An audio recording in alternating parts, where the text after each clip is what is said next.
technology is so cool. Day 2 of planting and we already have a casualty. I heard a popcorn fart.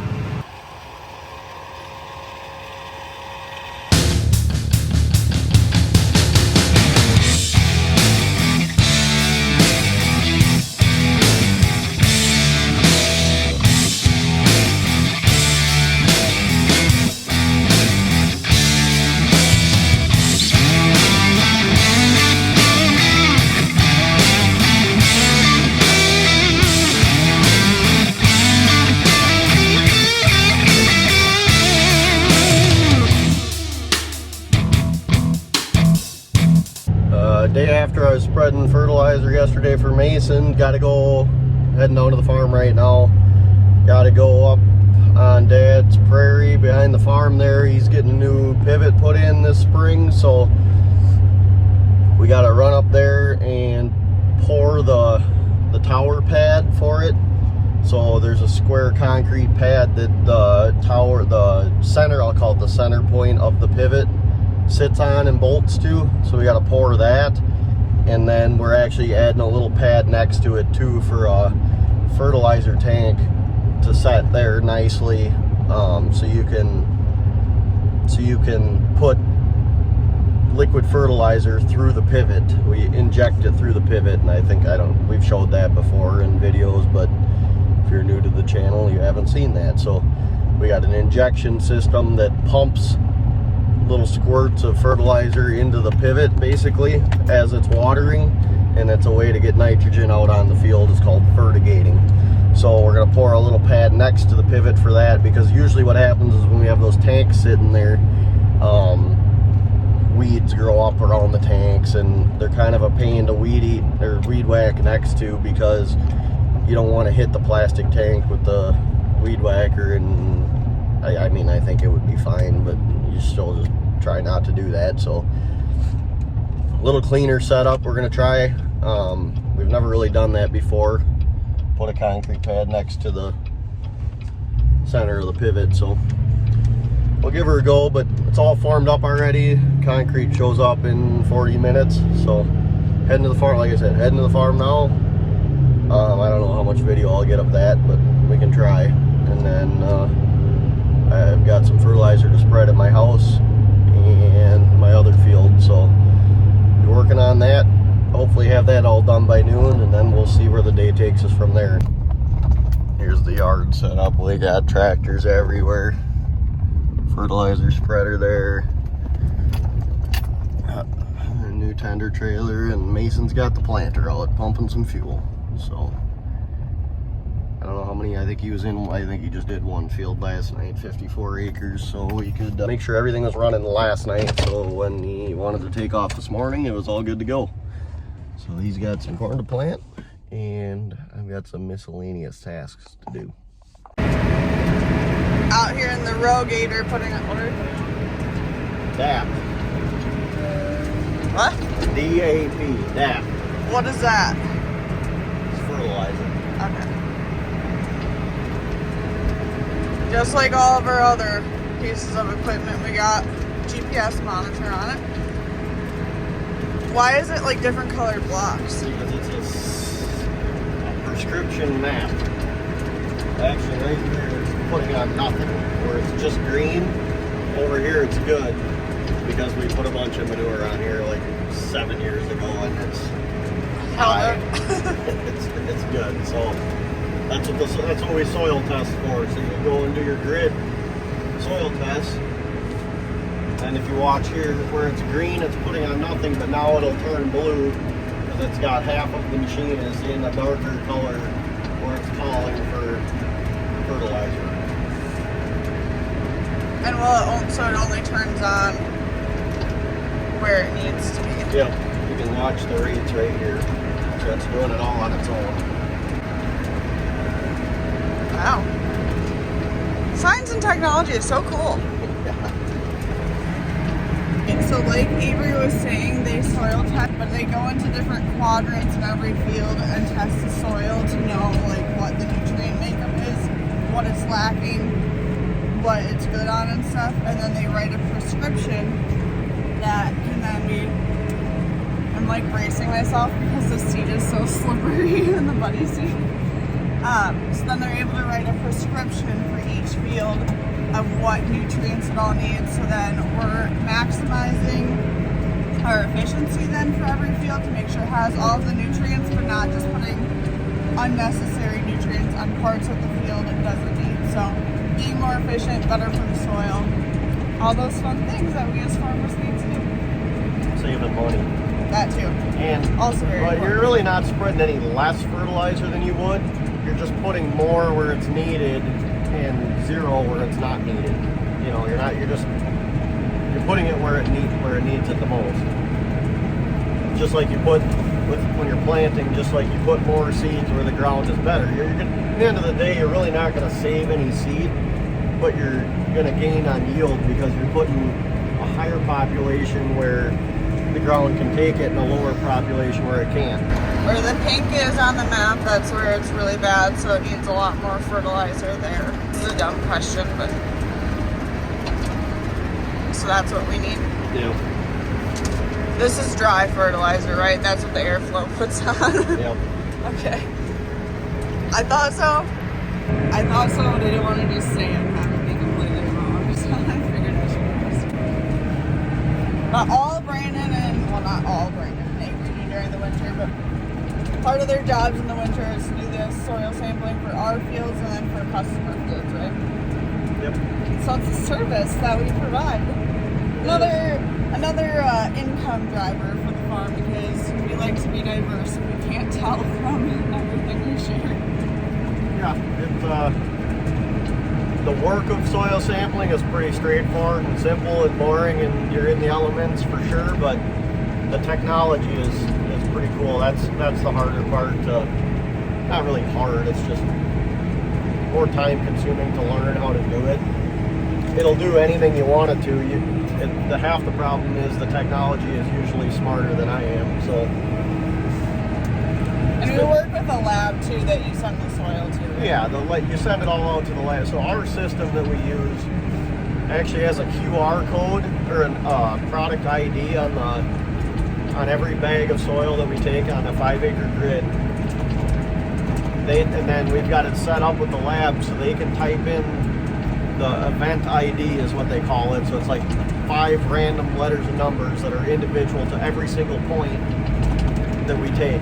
And then they have to type in the event ID. And then when they get all the data from the soil, after they do all their tests, they send it to an email.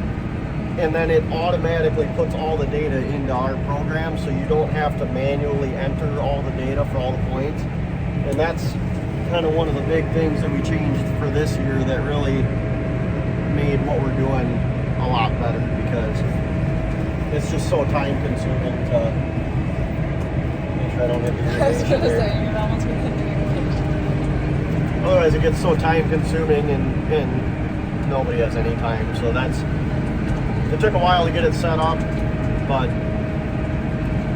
it's going to work nice. It does work nice. We've already used it, so that's kind of fun.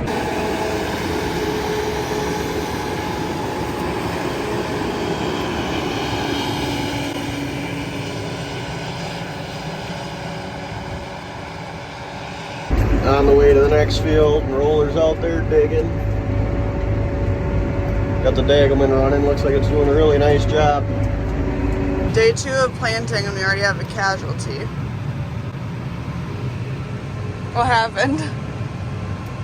I was trying to get DEF, and the way I was going was a little tight, and the tank may or may not have caught the dumpster. Uh-oh. Yeah. Should be back on the It's a little dusty out here. Yeah. Drier than popcorn fart. Oh. Yeah. Bubble are gonna be your fuel for all of planting Pretty much.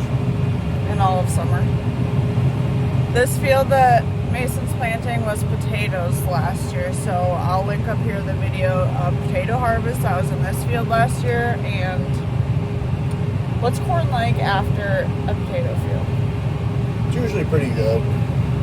It's like planting corn after alfalfa or beans. It's just better. Less disease. Are we having any potato fields this year? No. Oh, that's sad. Yeah, well, the erosion on them is pretty bad, so. Yeah.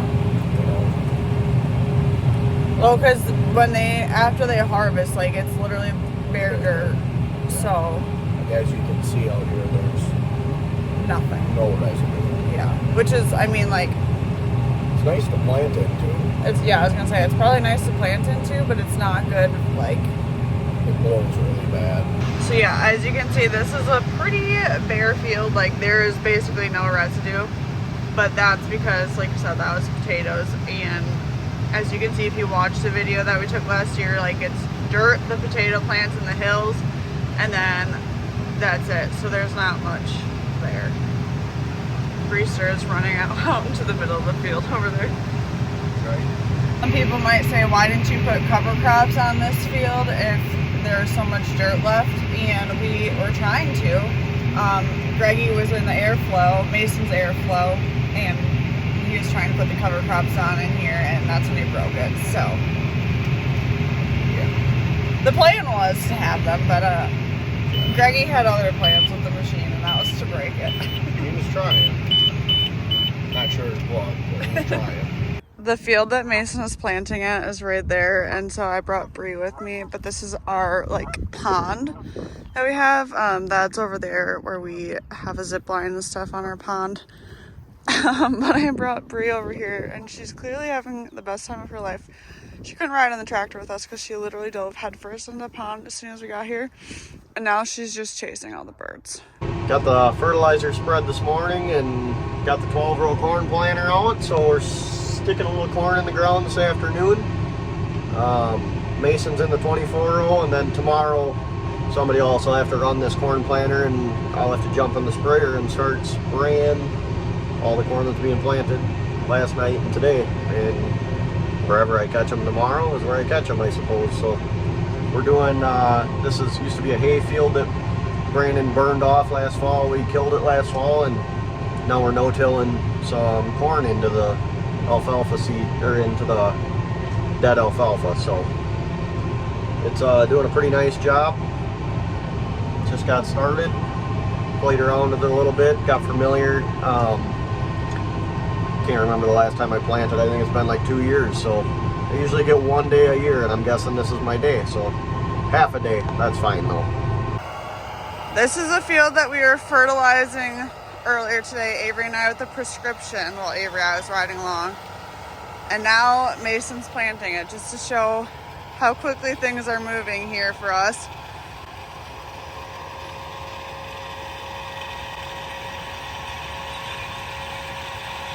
Day 2 vibe check.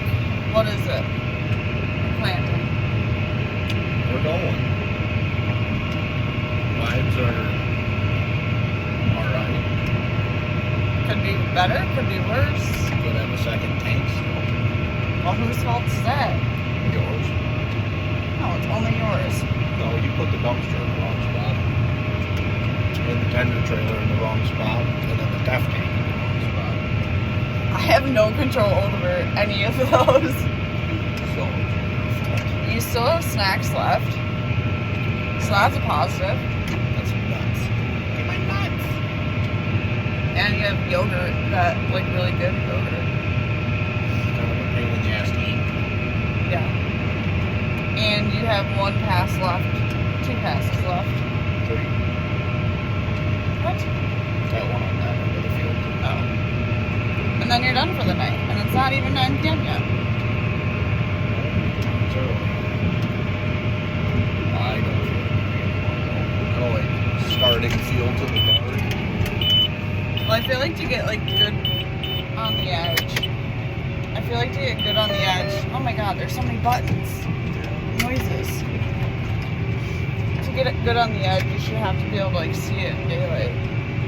Yeah. My light shines right on the corner of the flame, so it really wouldn't be that big of a deal. I just don't want to.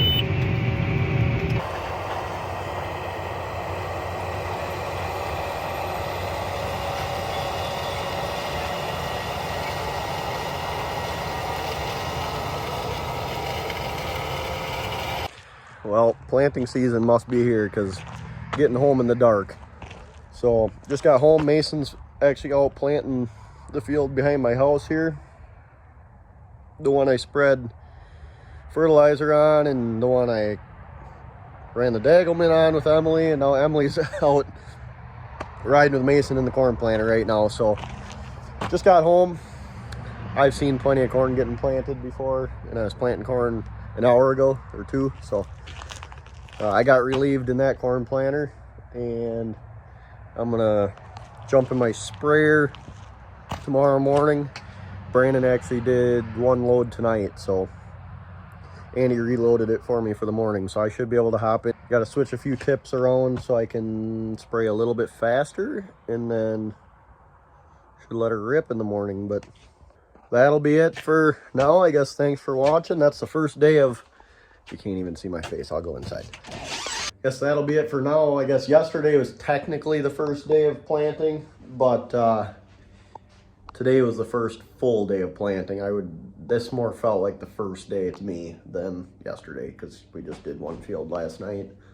But got both planters rolling today.